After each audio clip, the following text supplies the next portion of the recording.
With fewer Americans visiting Cuba under President Trump's new policy, private businesses on the island are fearing fewer profits. And a lack of tourism could also lead to a lack of materials to run a successful business as well. Our Hatzavella reports now from inside Havana.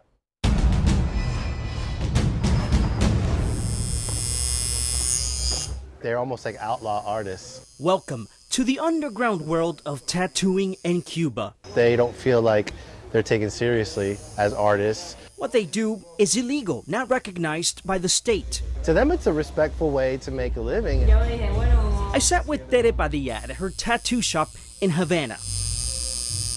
We had met her earlier in the week, where she told us in Cuba, it is complicated. You cannot get a license. And without a letter from the state-run health department, she says artists do not have that credibility. To help with that, a class organized by artists from abroad. I teach tattooers like Clay Montgomery, an American specialist on sterilization, who on this day reshapes the message towards this audience. Based on what they have access to as far as equipment and chemicals and things like that. The artists pack a small room on a hot afternoon to learn about blood-borne pathogens, cross-contamination, and sanitation.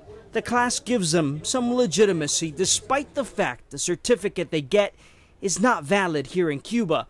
But it's a sense of pride.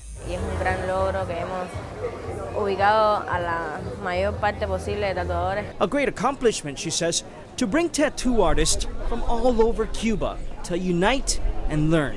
I would say 90% of them right now are just as sterile and professional as any shop in the States. As for President Donald Trump's changes towards Cuba, supporters say if there are fewer Americans coming from abroad, there may be less access to tattoo equipment. They're super intelligent and creative, and they'll figure out ways to get around it and figure out ways to keep doing what they do. It's a love and passion that is permanent. I'm Hatzavella, Local 10 News, Havana.